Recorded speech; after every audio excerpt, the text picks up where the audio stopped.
Okay, so today we continue with our class Kosher Kitchen, and we start with Sefer Chofetz Chaim.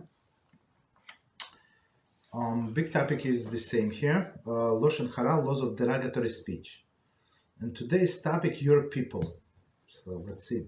The Torah states, do not go as a gossip monger among your people. But it says by Ikran 19:16. From the words among your people, be'amecha, right? Our sages derive that they're forbidden to speak Lashon Hara about a Jew only when he is a one that acts in the way of your people. That's very interesting. We're going to explain. Okay, I mean, he's not going to explain. It is not shameful to focus on shortcomings of a wicked person. The term wicked person refers to a malicious offender. Malicious offender. However, one who sins out of ignorance or temptation is in a category of amecha, and it is forbidden to speak Lashon Hara about him, unless it is for constructive purpose, as will be explained. Okay, so what does it all mean? Right, all of these expressions. So let's see.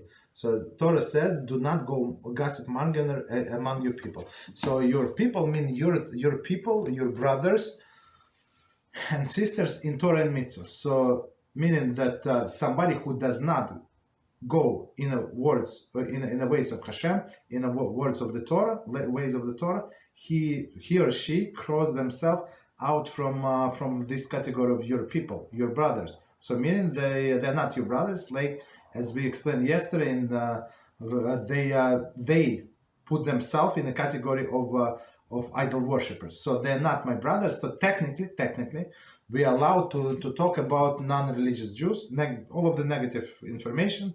But okay, thank you. Could you please? I don't hear anything. But somebody did not mute his mic. Yeah, could you please mute your mic? Okay, please. Okay, maybe later. Okay, don't worry. So much. So far, there is no disturbance. Okay.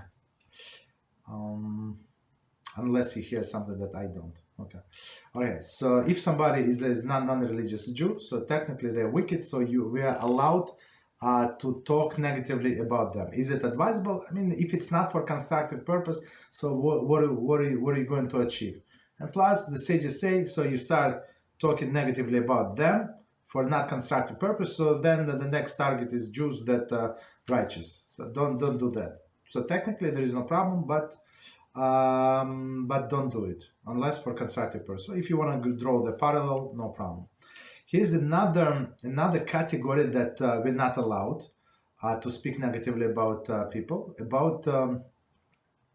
that do things out of ignorance. Ignorance that they were not raised, for example, in some environment that they think that they came from monkeys, right? Or another category of people who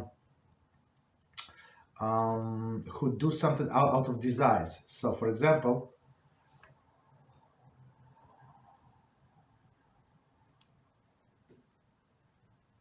is something wrong with my mic? Are you saying? Can somebody say it? No, it's the mic is mute on the student side. It's a book here in Skype. I didn't get say it again, please. I apologize. I'm not getting. It's an error here on the program here. It's not on the student side. It's here, but it's mute anyway. It's mute. It's not going to produce any sound. Okay.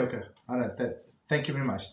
So basically, if somebody sins out of desires, or somebody ate non-kosher, whatever they did, whatever, like out of desire, physical desire, so they still in a category of amecha, of your brothers.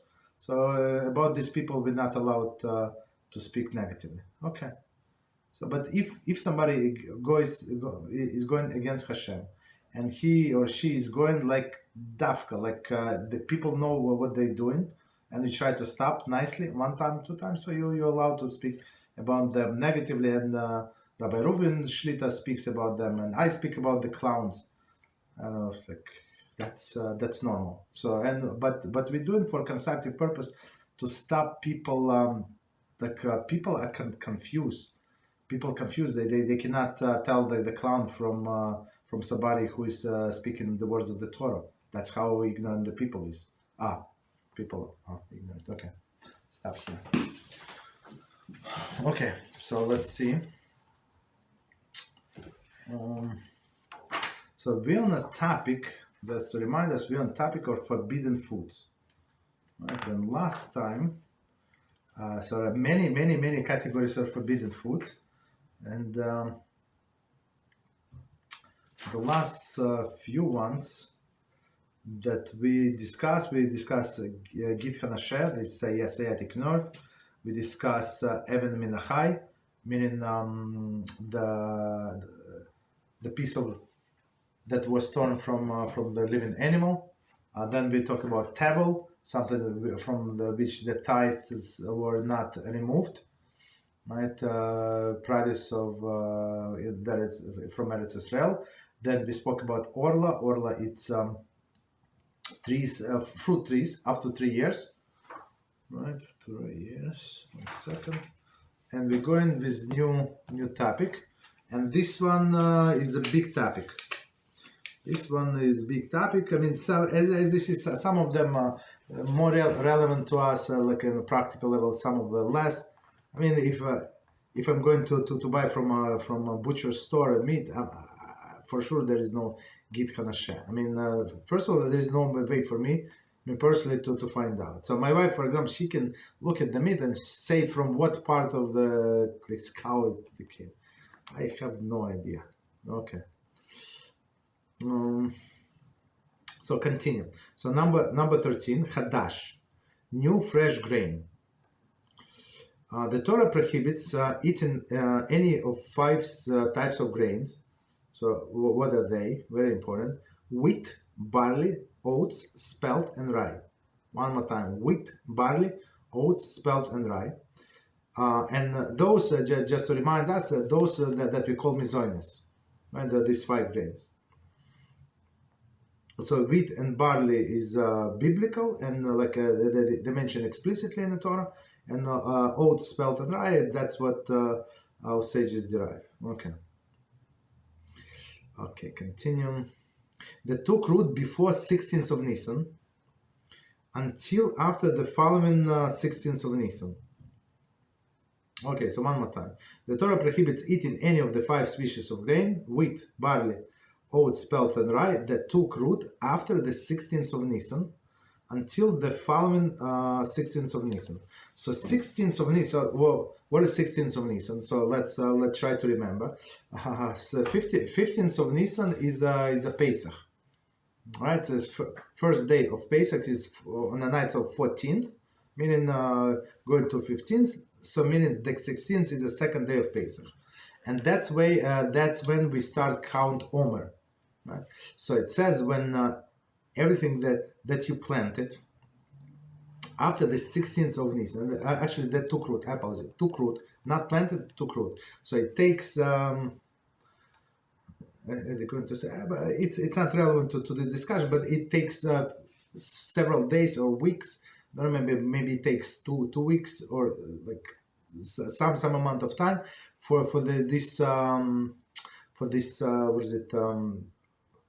this seed to germinate and then start like producing roots. So it's not right away. Just because you put you put the seed in the ground, nothing is going to happen right away. So like even though they put seeds before the 16th of Nisan, right? We count from the time that it takes roots. So they know exactly, right? So this is going to be considered new grain. New grain, so in some sense, so 16th of Nisan is a measuring line. Okay, so it's going to be considered a new grain. So and we're not allowed to eat the products from new grain until after the 16th of Nisan. Okay, there is a difference of the opinion. Okay, so no, he goes exactly. Okay, so let me give a little background. So in olden days, when we have temple, on the 16th of Nisan, our rabbis would go to the fields, and they would cut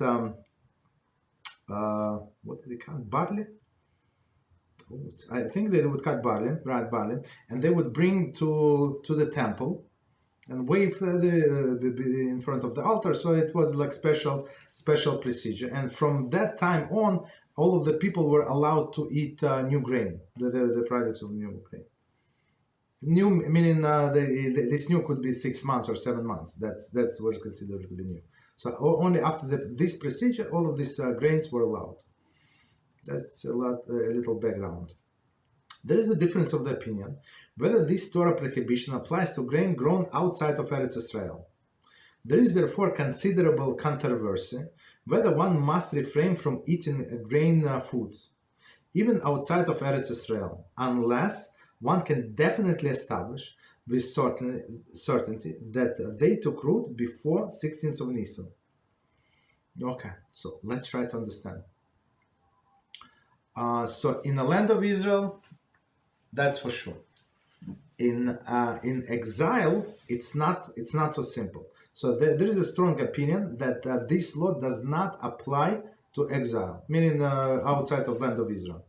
And that is why somebody asked me some time ago, why do they need to know precisely the borders of Israel, right, or biblical borders? Why? Because some laws apply only in the borders of Israel. Some in additional laws, some apply in Assyria, where Syria is now, because it was our territory, right? And some of them apply to Lebanon. So there were many Jews in Lebanon. It's actually our territory. Always, I think most of the current territory of the Lebanon, it's our land, and up to Iraq and all this.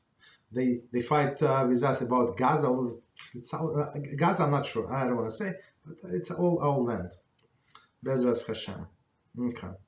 And the good thing about it that HaShem said you don't need to fight, right? You don't need to. You just stay there. You learn Torah. I'm going to take care of your enemies. Look, who is better than him, right? He's a warrior. Let him do what he do. Okay. So.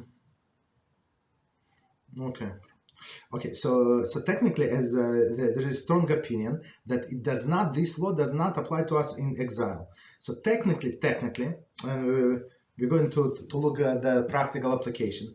So if you do not know, when this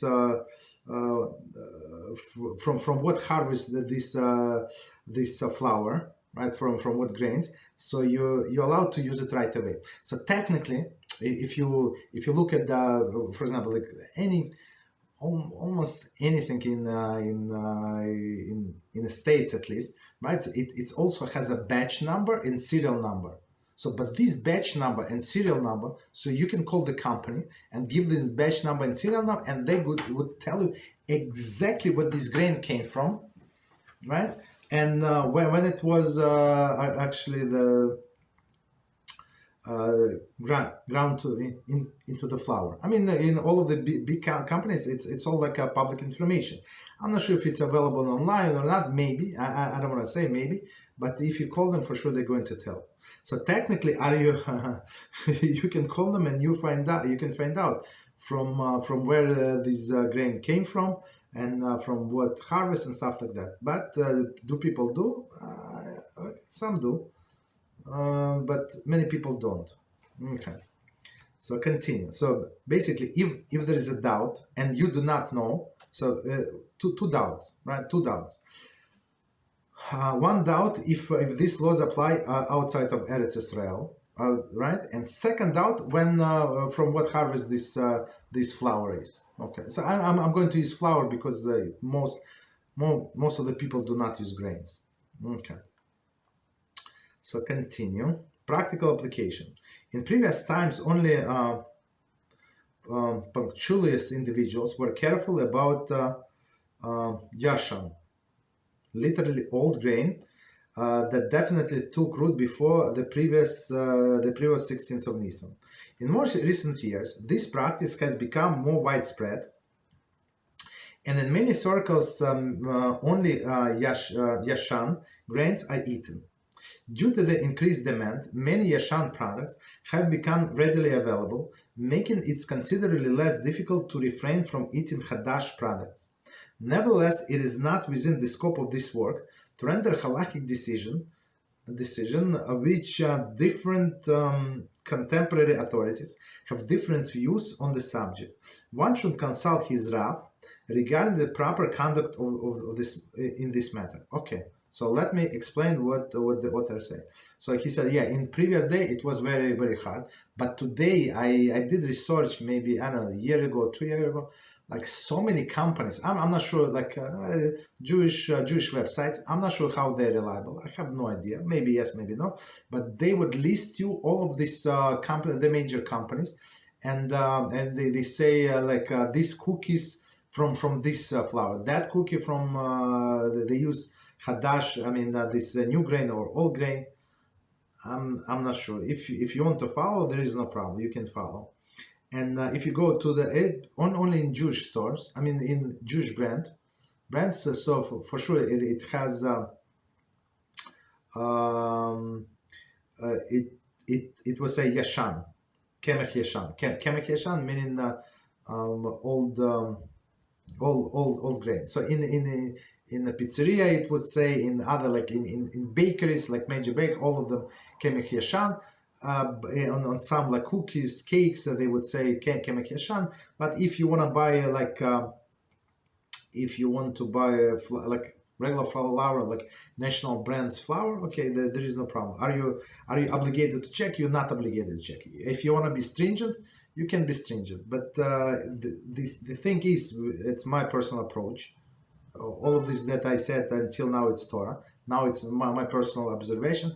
People who go like strict in these things that are not necessary, they're very lax with things which is a must.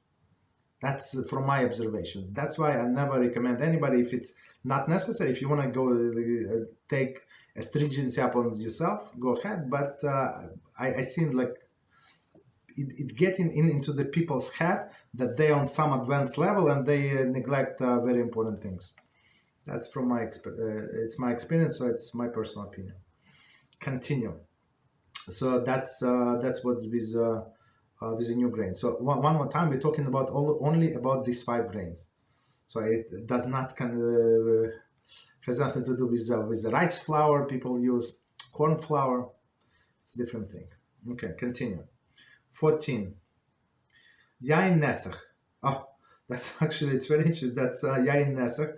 It's our topic that we discussed this last Tuesday in Kitzur Shulchan Aruch. Wine of libation. One may not drink or derive any benefit from wine that has been poured as a sacrificial manner to Avodah Zarah, idolatry. In addition, one may not derive benefit from anything served as idol in a sacrificial manner. So, but if it was not served as a sacrificial manner, that's a little. There is a leniency in there, a little. Other wines produced, they're produced by a non-Jew, and even the kosher wine that left with a non-Jew are forbidden through rabbinic injunction. Right? This is discussion in section C2 in chapter 17. Okay. So we're going to get to chapter 17, Beezrat HaShem. But just to summarize, so Yain Nesach is like biblical restriction is the wine that was poured as a libation for idol worship. So so most of the non-Jews were idol worshippers, as we know. Some more, some less, but it does not matter. So today, of course, it's even though like you go to winery to, I don't know, to California or upstate New York, wherever they have this wine. So most of them maybe not, maybe they secular, maybe some of them Christians, which is idol worshippers. Okay, but for us it's not relevant. So we say that a rabbinic decree it's always prohibited. Even non-Jew, as we said, he touched my bottle, that it was open, right? He lifted it up, he shake it a little, so that's enough to make the wine prohibited. Okay, so here we finished with prohibited food, types of prohibited foods. So now we're going to next section, B, and very interesting. So this rabbi is very organized. So he said B, biblically prohibited combinations. Number 1, basar v'chalav, combined meat and milk. Although both meat and milk of kosher animals is permitted, a cooked combination of meat and milk is biblically prohibited. One may not even derive benefit from such combination. For details of this halachah will be discussed in chapter 4. So he gives us a roadmap, right? So we're talking about, I want to emphasize only biblical prohibition, because as we said many times before, rabbis they built many fences about around the biblical prohibition, so we would come to violate the biblical prohibition, so which is called rabbinic prohibition. Okay, so what is prohibited? When milk and meat of the kosher animals, right, cooked together. Okay. Just one second. All the cooked, cook combination. So technically, don't get any ideas. So technically, if you put cheese, slice of cheese on a piece of meat, there's no problem, unless it's like meat very hot and it's going to cook cheese. So just so we know. Right, but rabbinically, of course, it is forbidden.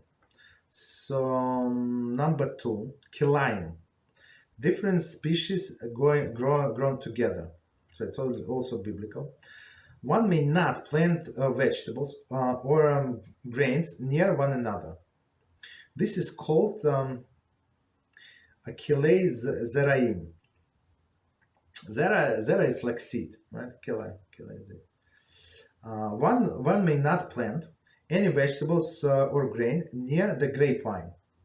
That is called kilei hakerem. So here's a biblical prohibition. So like logically, you would say, okay, I have this grapevine. It's very long, right? And there is so much like space is wasted. Like beneath it, so it goes from one place, and I'm not sure like how long it goes, like I don't know, like how many feet, many feet, I assume. So a person will say like it's a waste of land, it's fertile land. Let me plant there something like potatoes, I don't know, right? So anyway, it's enough sun, because they put them in rows, and there is like a space between the rows, so it's enough sun, it's enough water, right? So maybe I can do that. So it's absolutely forbidden, okay, by Torah decree. Two distinction between the two are. So meaning the distinction 1, it's mixed seeds, and the distinction 2 is these seeds, like foreign seeds in a vineyard. Okay. Two distinctions between the two are: the former is forbidden only in Eretz Israel. Former meaning these mixed seeds, and does not cause the produce to become prohibited produce. So it is forbidden to do that, but produce is not prohibited. Very interesting. The latter applies to any country and causes the produce become prohibited to be eaten or even to have any benefit derived thereof. Meaning what? That if you sown something in this vineyard, so it would be forbidden. Grapes would be forbidden, and the produce, whatever, like right? Well, whatever you sown there. Thus, outside of Eretz Yisrael, only kilei hakerem, meaning these seeds in vineyard, presents actual kashrut concern, practical applications. One who has grape wine may not plant any vegetables or grain in close proximity to the vine. So one must say it's vegetables or grain. So, for example, I have a grape wine in my front yard. Actually, two of them, but we have flowers around them. Flowers, no problem. I mean, we're not planning on eating flowers, right? But all other like eatable plants you cannot do. In Eretz Israel, one may not plant any two species of vegetables or grain near each other. One must consult Rav as to the proper methods of separating species. So there is a special like a pathway or something between the two fields that must be done. But usually, like logically, people don't do that unless they are crazy. Because like how you're going to harvest, and what are you going to do with this mixture? So usually one field on this side, another field on that side. Of course, accidentally when the wind blows, it can blow seeds from this field to another seed. But I don't remember. Maybe it's 4 amos. Like it has to be like separation between the two. Maybe 4 amos, maybe more. I don't remember exactly. Okay. So one more time in exile, only sowing seeds in a vineyard, but in Israel, even like mixture of the seeds. Okay. Just 1 second. Continue. See Rabbinic Prohibitions. So you see this biblical only 2 and Rabbinic Prohibition. We noted above that some Rabbinic prohibitions are based upon the Torah law, while some are independent of any Torah source. These are divided into 3 general categories. So on one hand, we say that how is it possible that rabbinic decree could be out without the Torah source? It does not have a Torah source like direct line. If it would have like a specific, like explicit line, it would be Torah prohibition, not rabbinic. But it usually has asmachta. Asmachta, it's like allusion. So they rabbis don't make create laws from the thin airs, right? They get from some allusion, or to build the fences around the existing law. So okay, so let's see. This can be divided into 3 general categories of those based on the Torah law. A, some rabbinic extension of the actual prohibitions, and okay, so number 1, some rabbinic extension to the actual prohibitions. So meaning rabbis like build all of the fences, I apologize, around the Torah law, so we don't come to violate the Torah law. Okay, it's like the example is given to 2 different people to take over the garden. So it says like be careful not to like step on a flower in this garden. And one person say, yeah, I'm going to remember. And another person, what he did, he built the fence around the garden. So the first person, second person, they don't walk in the garden, they don't ruin the flowers. But second person did the step did something extra. So that's a rabbinic decree. So they built a biblical and rabbinic around the same idea. The rabbinic is only extended a little to protect us. Next one. Some rabbinic prohibition of foods based upon the concern that one might transgress some of the other Torah prohibitions. So meaning what? That if we allow a person to eat this food, whatever, so that is not prohibited biblically, so he or she might get to eat something that is prohibited by Torah. Okay, so one is going to lead to another. We're going to see examples.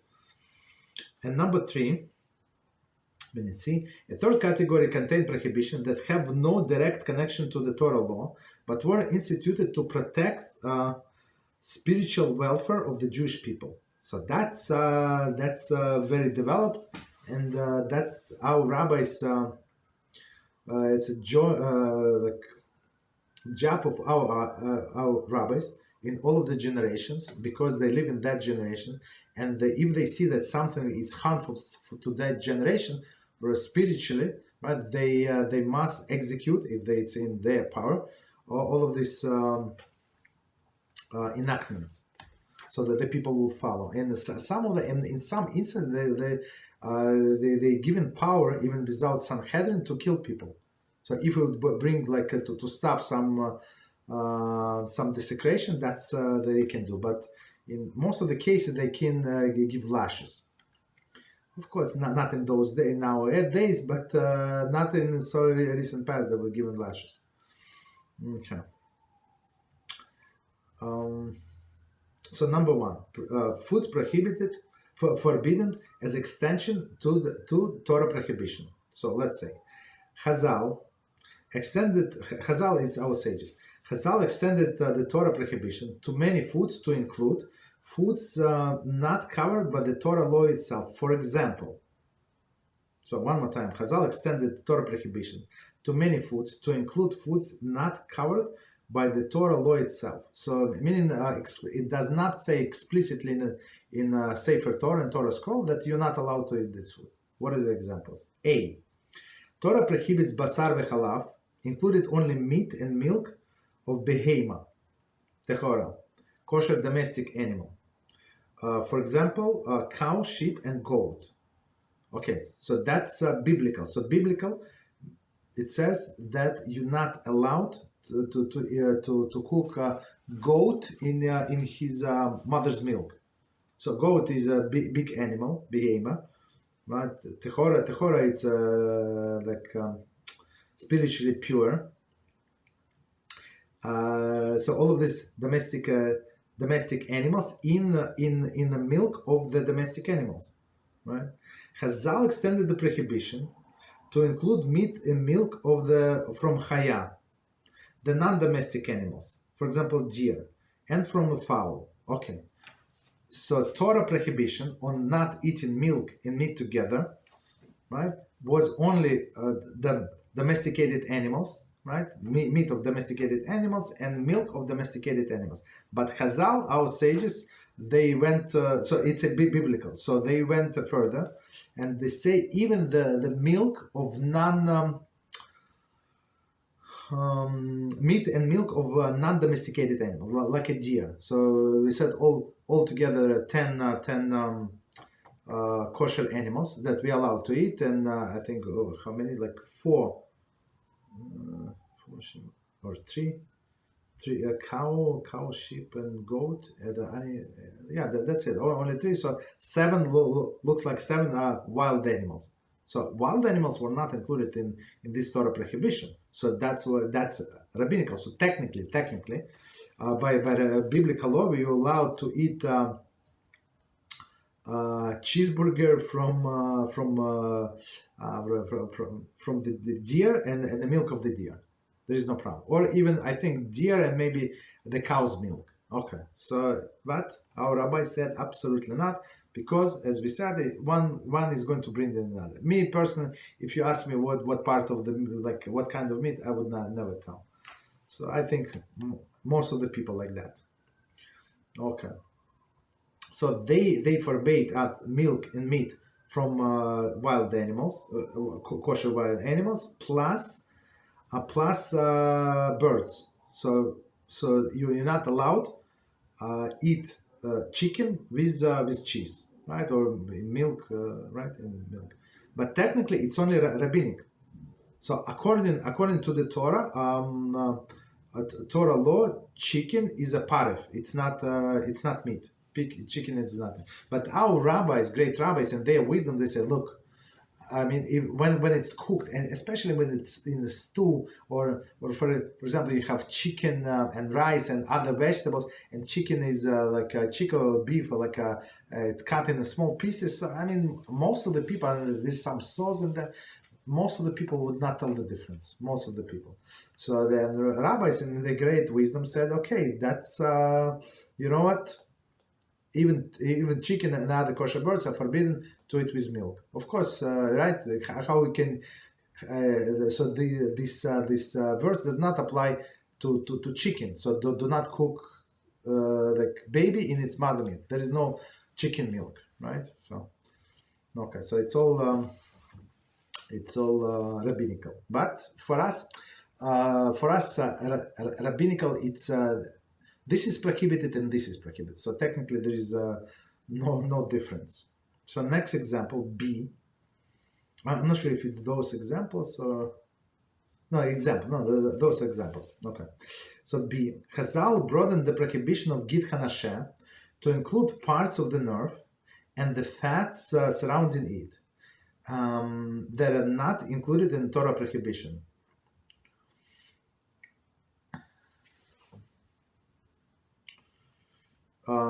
So even though it says it says sciatic nerve, right? So Torah says do not say it's sciatic nerve. So it's not that long, but our sages, they say, okay, we're going to go like all the way, all of this nerve that continues all the way, and all of these the different branches, and plus just in case all of the fat on these branches maybe it's inside of the fat, it's covered by the fat. We don't need all of these things. So that's why when they cut git hanasheh, whoever know how to cut, in some Jewish community they know how to cut. So they go by this rabbinic, not by biblical, but rabbinic, and they cut together with the fat. Okay, so C. The Torah prohibits kilei hakerem, prohibition kilei hakerem. So we said these vegetables in what is it, or grains in a vineyard, applies only to produce of Eretz Israel. Chazal, however, extended prohibition to other lands as well. So biblically, it's only in Eretz Israel, but Chazal said don't do it anywhere else. So logically, it's my personal explanation. So when we're going to go soon to land of Israel, Beezrat HaShem, may it's happen speedily in our days, so people would know what to do, right? So it like not to sow this this grain in a vineyard would be like normal for us, right? That's what we used to do in exiles, right? Okay, so number 2. Any questions on what we said before I continue?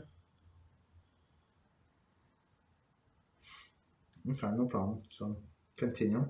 Number 2. Foods prohibited less the transgressor Torah prohibition. So it's okay. One may not eat any food if the likelihood exists that he may thereby come to transgress the Torah prohibition. If, however, that likelihood is not apparent or seems far-fetched, the food may be permitted according to the Torah law. So let me read one more time and we try to understand. So the foods prohibited lest one transgress a Torah prohibition. So meaning that the food itself is not prohibited, but it can bring person to violate the Torah prohibition. So one more time. One may not eat any food if the likelihood exists that he may thereby transgress the Torah prohibition. So they're not talking about what Torah prohibition yet, but we're going to see. Okay. So one more time, the problem not in the food, but problem with the possible consequences. If, however, the likelihood is not apparent or sin far-fetched, so meaning maybe, but probably not, the food may be permitted according to the Torah law. Chazal, however, prohibited certain foods out of the concern that eating them may cause an individual even in a remote instance, to violate the Torah law. So Chazal said, so maybe even 1% or 1% of the chance, right? We're not going to do it. And I want to give a beautiful example that when I learned it for the first time, for me it was mind blowing. I was sat aback with this example. So here's the thing. So we have this mitzvah on Rosh Hashanah to blow the shofar, right? And when we had the Beis Hamikdash, that's what we did. Even if it was on Shabbos, the Rosh Hashanah sometimes coincides with Shabbos at least one day. Was it the case this year? I don't know. Maybe, I don't know. So it coincides with Shabbos. So our sages say we're going to make this decree not to blow beside the Beis Hamikdash, not to blow in the shofar, like in the most important day of the year, right, of the Rosh Hashanah, when everybody is getting judged, and you sound the shofar to HaShem for a mercy, to attract attention, right, that we're in distress. HaShem, please help us on this Rosh Hashanah. Why? So what's the problem? Because they say maybe one Jew in all of the generations to come will take the shofar, and he would not be so knowledgeable how to blow shofar, and he would go to somebody on Rosh Hashanah when it coincides with Shabbos and ask the person to teach him, and maybe he would go public domain, right? And we're not allowed to carry in public domain. So because of this remote possibility exists, one Jew from 1,000 years from now maybe will go into public in a domain, and maybe this domain would be public. So our sages said it's worth it for us to cancel, listen to this, to cancel blowing the shofar on Rosh Hashanah, which is a biblical decree. That's what our sages are, and that's how they try to protect our mitzvahs. Even one Jew in all of the generations, right? So, and some people, they take carrying on Shabbos very lightly. I'm not sure why. I know why, because of the ignorance. Continue. Thus, the Torah law does not forbid that food, right? Rabbinic law does. Okay. So by Torah law, again, there is no problem whatsoever. But the Rabbi said, don't eat it because we know it might lead you to the next step. Okay. So A, Halaf Akum, milk by a non-Jew without Jewish supervision. Okay, so we had a question about it yesterday, I think. So what does it mean? So Halaf Akum. Chazal prohibited milk, that was milk without Jewish supervision. They were concerned that a non-Jew may have milk, non-kosher milk. I'm sorry. One more time, I apologize. They were concerned that non-Jew may have mixed non-kosher milk, for example, milk from a non-kosher animal, like a camel or something, into the milk. This issue will be discussed in chapter 12. Okay, so technically milk is a milk. So cow is a kosher animal. So and product of the kosher animal is kosher. So that's our rule. So the product of unkosher animal is not kosher. So and we extend just to continue this line of thinking. We extend this line to people as well. Somebody who is not kosher, everything that comes with his mouth is most likely not kosher. It's very interesting.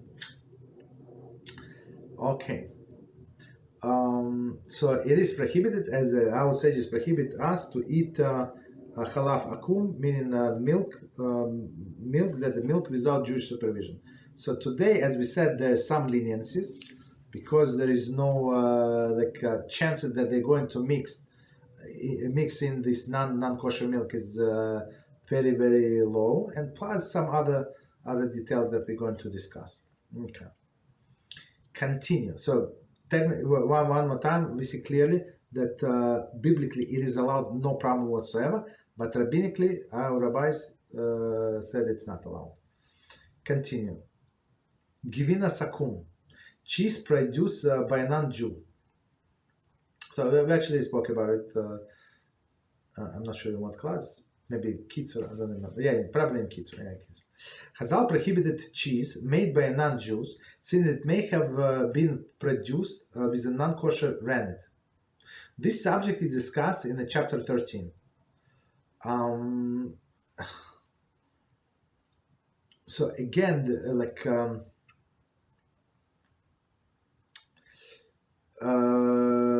what is the difference between cheese, kosher cheese, and non-kosher cheese? This part is rennet.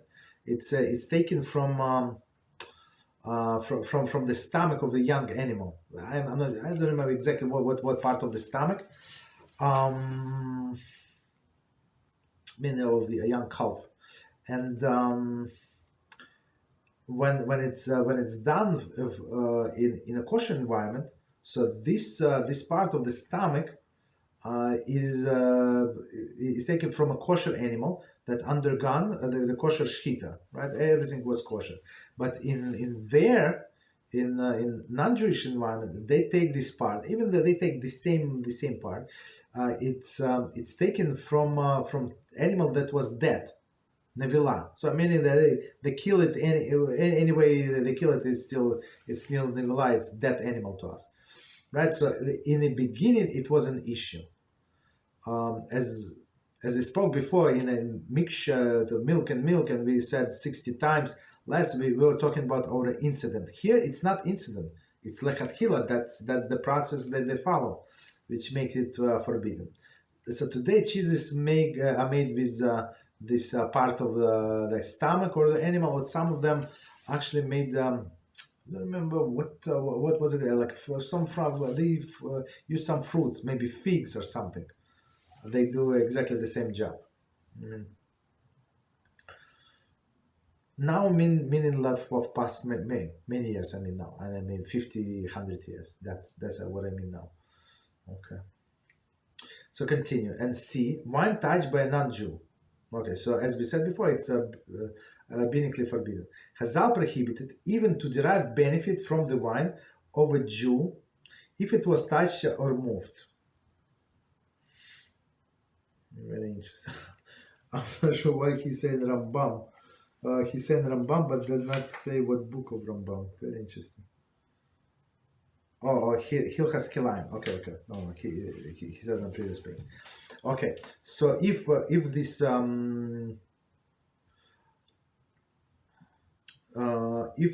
wine was touched by a non-Jew, so we have to understand. So when we said it is prohibited, we said that the original Torah prohibition was when a non-Jew would use this wine for libation. Okay, maybe if it's in his factory, in his or vineyard it was produced, okay, maybe it's for a libation. I don't know. Maybe yes, maybe no. I do not know. Maybe it was set aside. I don't know all of these things. But now we're talking about my wine, like at my table. For sure, he did not use it for a libation. Like it's in front of my eyes. It's my wine, right? So, nevertheless, Chazal prohibited even the derived benefit from the wine of Jew if it touched or moved. Doesn't matter, touched or moved. Touch meaning like inside, touch wine itself. So if he just touched the bottle from outside and the wine did not move inside, there is no problem. I mean, it does not say, but here, but that's what it is. Or even if it may have been touched, but okay, touched by nature. I apologize, 3 times. Okay.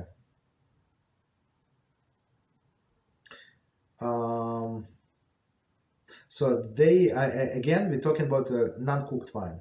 Chazal were concerned that the non-Jew may have poured some of the wine as an offering to Avodah Zarah.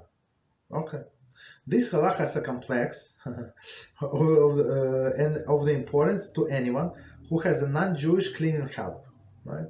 They are discussed in chapter 16. So we're going now. We're building like a roadmap of all of the things that we're going to learn. But at least until we're going to get there, and it's going to take us some time, we must be aware of many things. As some of my students they complain, they have this frustration that we give over so much information, and even they review, they don't retain A lot of it. Let's be honest. So I always tell them, so at least you have an idea that something is prohibited, and next time at least you know what to ask. So many people do not know that there is an issue. Maybe you do not know all of the details, but at least you know that there's possible issue, problem. Wow. Any questions on what you said? Okay, no problem. So I think we're going to finish this section. So it says next, number 3, foods prohibited by rabbinic law, independent on any Torah basis. Okay, so let's see what are they. Certain foods were prohibited because Chazal, our sages, as spiritual guardians of Klal Israel. So meaning that it's going to bring to some intermingling with other nations, right? So Chazal of Klal Israel felt that all of these foods are essentially kosher. Eating them may be harmful or affect spiritual purity of the Jewish people. Among these foods are, so something with the soul. Again, no problem with the food whatsoever. It could be all kosher ingredients. The first one is bishul akum, foods cooked by a non-Jew. One may not eat food cooked by a non-Jew. Chazal were concerned that this may precipitate the inappropriately close personal relationship between a Jew and non-Jew. This is discussed in chapter 11. So in a summary, so I have this one of these students of mine, that he went through a conversion. So now I'm a younger fellow, and he goes to his parents. So his father is a Jew, mother did not never converted. Okay, it's his own business. But now and he wants to eat there. So I told him, like, only if your father, I mean, can you trust your father if he's married to your mother? I mean, it's a big dilemma. Big dilemma to go, even if father cooked. Are you allowed to eat that food? Because he's apikoros. So that's the issue. Okay. So, but in all other cases, doesn't matter. Bishul akum, food that cooked by a non-Jew, we're not allowed to eat. So, of course, there are exceptions, and it pertains only to foods that, like important foods, as we said before, that so important that you can put on the table of the king, or today we say on a wedding, right? So you would not be embarrassed to do that. So, and we're going to discuss details. So we must be very careful who was a cook. Continue. B. Pas akum. So technically, all of the ingredients must be kosher. So for example, this student of mine, if his mother, so he has little babies, right? So if his mother comes and she said, I want to help you and I want to cook, so she would cook where? On his kitchen. All of the utensils are kosher. All of the ingredients are kosher from his refrigerator. They did not have non-kosher food, but this food would be forbidden. Understand? So it's something to pay attention to. B. Pas akum. Bread baked by a non-Jew. Similarly, Chazal prohibited eating baked bread by a non-Jew, since eating that bread may bring about a close relationship between them. This is discussed in chapter 10. So technically, your neighbor say, "Hey, come, we have celebration of my grandmother. She turned 97 and a half today." Okay, so you can celebrate, but I'm not allowed to eat your food. Period. You understand? That's we have to keep separate from all of the nations. Okay, continue. Let's see. Stam yain, wine produced by a non-Jew. One may not drink wine of a non-Jew, even if the wine was not poured for avodah zarah. So of course, I mean, you go to this winery, they're secular.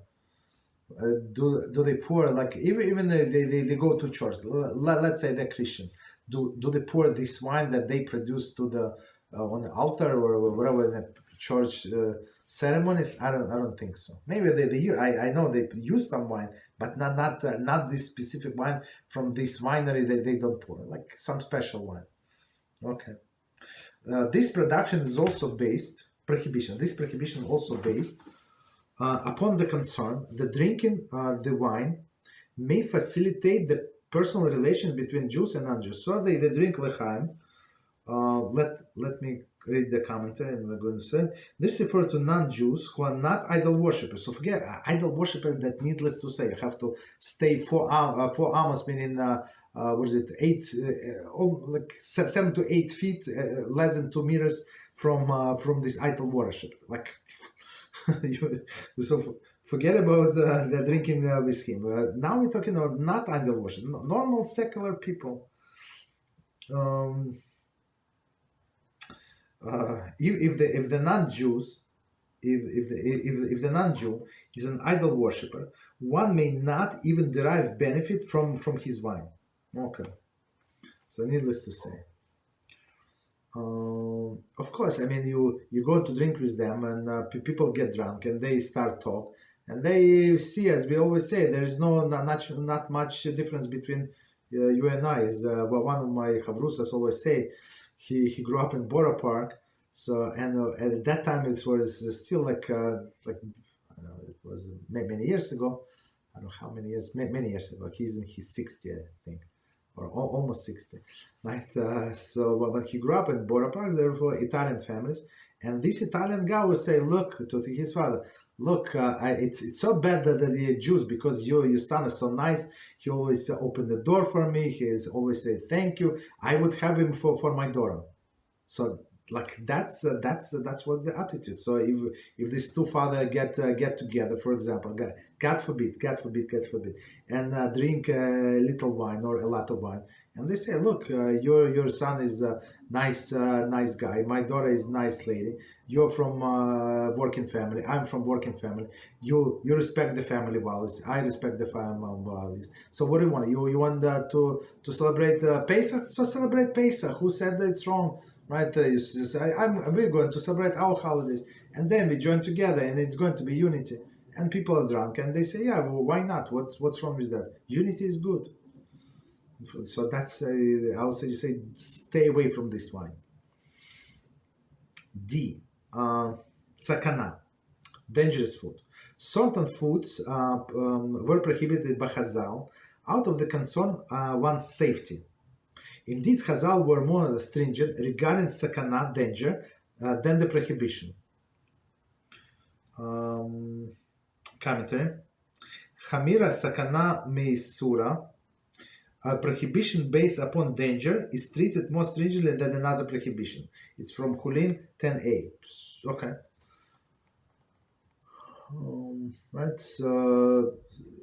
So this, when you have prohibition and you have danger, so we treat danger more strictly than the prohibition, that's a rule. Among these prohibitions is that eating fish and with meat. So eating fish and meat from one plate. You can eat one after another. There is no problem. An order is irrelevant, right? But there is a procedure. You have to drink something between them. You have to replace the plates and the silverware, and then you eat something hard, and there is no problem. And drink some, you're good. This and other foods are discussed in chapter 16. So I would give another example, that food that is stored under the bed, right? Some people, I don't know why, don't ask me why, put under the bed. So it would be like one of these foods that prohibited because of the danger. Is it food kosher? Yeah, that's kosher. Right? Okay, continue. So in last piece, and we stop, it says severity of rabbinic ordinances. Severity. Some may take rabbinic prohibition lightly. So not us. Some, not us. Here in this group, nobody takes rabbinic prohibition lightly. They might feel that one may pick and choose which rabbinic ordinances to follow and which one to ignore.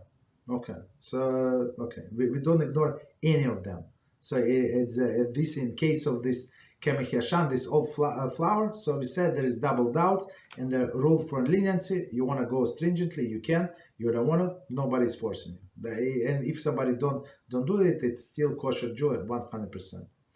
This is a grave mistake, meaning to pick and choose. In fact, the opposite is true.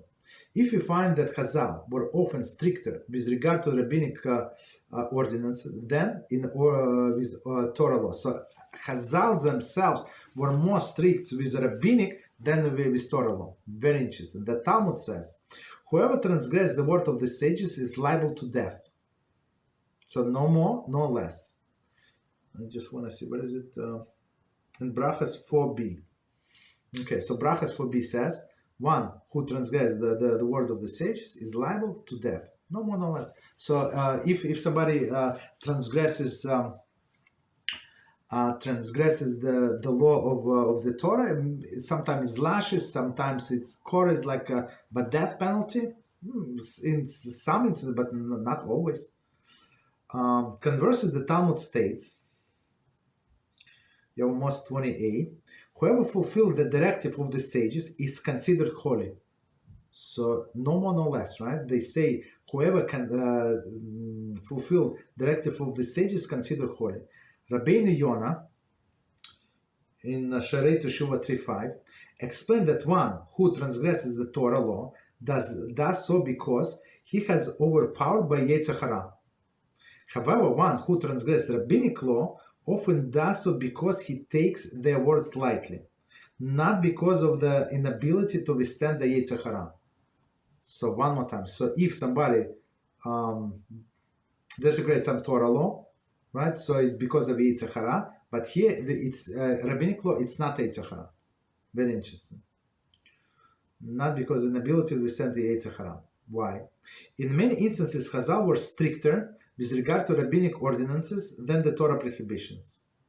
One may be lenient with regard to rabbinic ordinances only in those situations where Chazal specifically allowed us to be lenient. So that's amazing line. So our Chazal said, okay, you must be strict here, but in a certain circumstances, you like under circumstances that we're going to tell you, you might act leniently.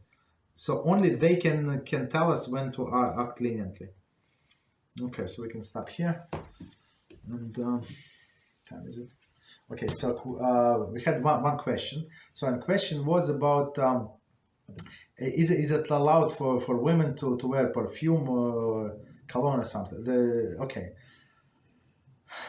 So because of the laws of the modesty, if it's like I don't know, like a moderate amount of perfume, there is no problem whatsoever. Especially if for your husband, she can do whatever, all other things, that there is no problem. But outside, like not to provoke other men, like Rabbi Reuben Shlita said, like a sprinkle, right? Not religious men, but some other men that they turn heads. They smell when women pass in front of them. So that's big issue. That's big issue when women overdo it.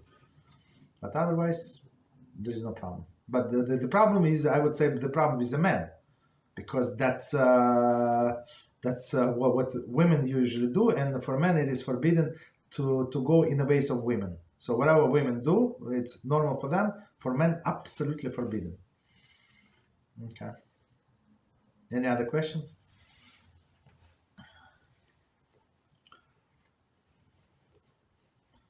Okay, no questions, so we can stop here. I wish everybody good Shabbos. It was a very successful week. We learned a lot. Baruch HaShem, and let's continue, stay strong next week. And Baruch HaShem, I want to thank everybody that joined on time. It's for me, it's the best. It's like, thank you very much. Good night.